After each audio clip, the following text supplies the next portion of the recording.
Bien, se va a leer la parte de la página 33 a 35, donde podemos ver a la crítica de Jacques Ellul a la sociedad contemporánea que le tocó vivir, que sigue siendo en parte nuestra sociedad contemporánea.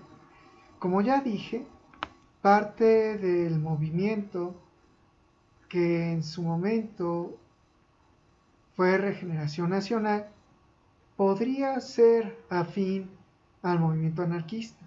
Me parece que este propio, que también ahora aspira a la presidencia, que no sé si logre o no lo logre llegar a ser presidente, que es este diputado Noroña en México, dice que Morena en este sentido tiene su parte pseudoanarquista. Y es que al final es un movimiento que busca la regeneración del país, algo que es una palabra muy cristiana, hablando de lo que significa regeneración. La influencia cristiana, sin importar denominación alguna, algo que significa nueva naturaleza o bien una regeneración, es tratar de hablar de lo que es lo espiritual, tratar sobre algo propiamente de naturaleza espiritual en cuanto a lo que es la anarquía.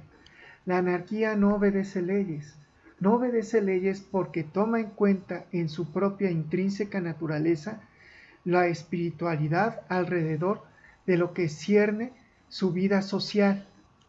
Es algo que propiamente, sin la necesidad de ser cristiano, pensaría Flores Magón, es propio a pensar en regenerar, en restituir, en renovar a un nuevo país.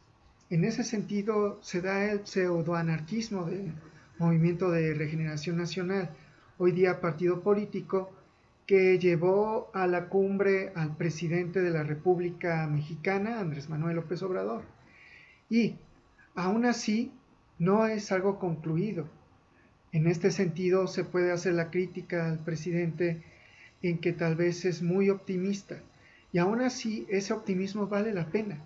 Valga, es el optimismo anarquista de que puede ser cambiado y regenerado aquello que está corrupto, corrupto por las decisiones morales sociales de autoorganización de país. En este sentido, es un llamado, yo como egresado del Politécnico, al movimiento actual de huelga del Poli del 2022 junto con las autoridades para tener un diálogo de paz, un diálogo pacífico, un diálogo de escuchar.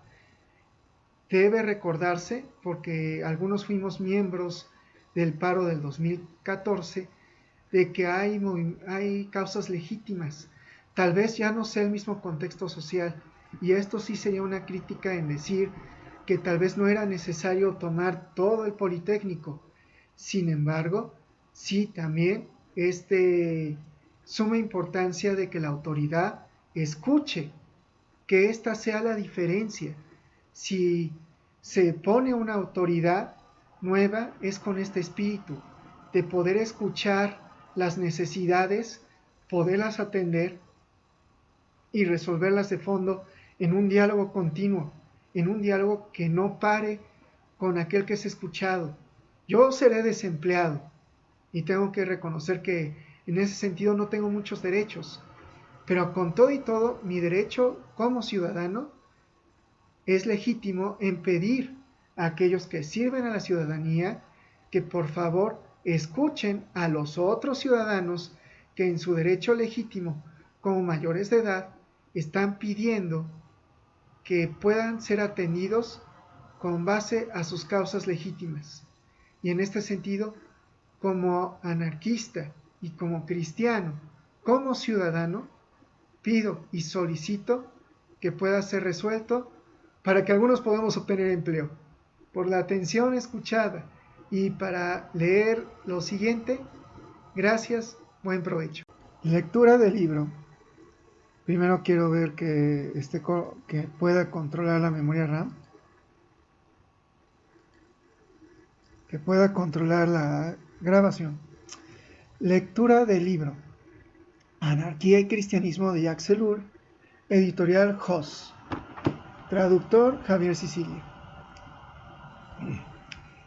Vamos a leer a partir de la página 33 desde la primera coma, en las que ya nadie cree, de un sistema gubernamental que funciona exclusivamente en provecho de la política y al mismo tiempo de un crecimiento de la fuerza, del poder, de la autoridad, del control social que hace de cada una de nuestras democracias mecanismos más totalitarios que el Estado napoleónico. Esto es así gracias a las técnicas. No hay que hablar de una tecnocracia, pues son los técnicos quienes detentan formalmente un poder de autoridad, sino de un régimen en el que toda la fuerza viene de las técnicas y en el que los técnicos son, en segundo plano, los inspiradores y potencializadores. No es inútil retomar aquí lo que cada uno de nosotros sabemos. El crecimiento del Estado, de la burocracia, de la propaganda, disfrazado bajo el nombre a veces de publicidad, a veces de información, del conformismo de los individuos, de la voluntad explícita de transformarlos en productores, consumidores, etc. Frente a este ascenso de fuerza, estrictamente nada,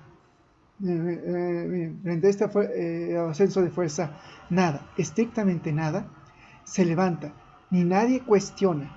Las iglesias han traicionado una vez más su misión.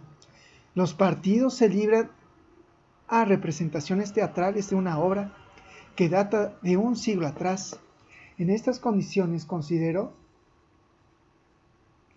a la anarquía como la única que seriamente pone en tela de juicio y permite una toma de conciencia, primer paso para la acción.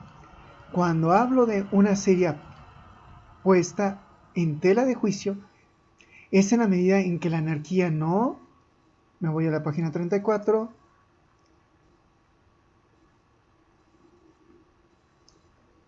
en la anarquía no hay posibilidad de desviación hacia un reforzamiento del poder. Esa desviación estaba en el marxismo.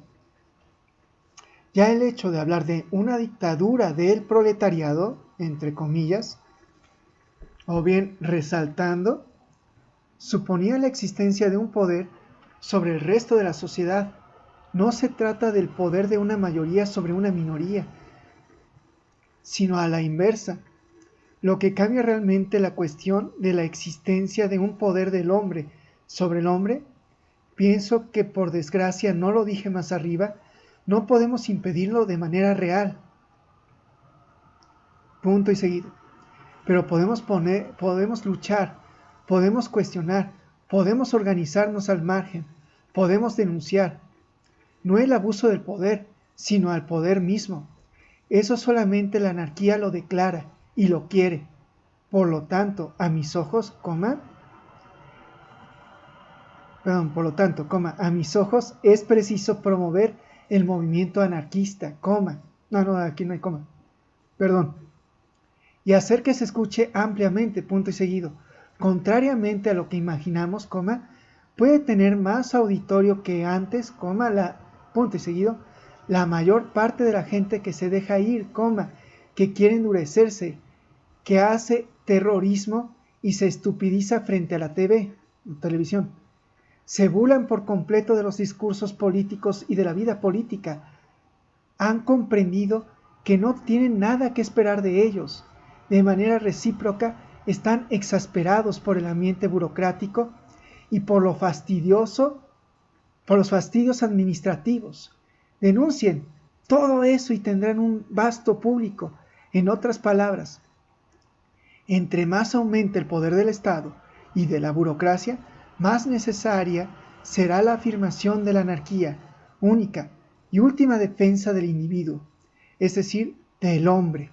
Más aún, es imperioso que la anarquía vuelva a encontrar su mordacidad y su valor. Ella tiene un hermoso porvenir. Eso es lo que me ata a ella. Terminamos en la página 35 y viene el comentario.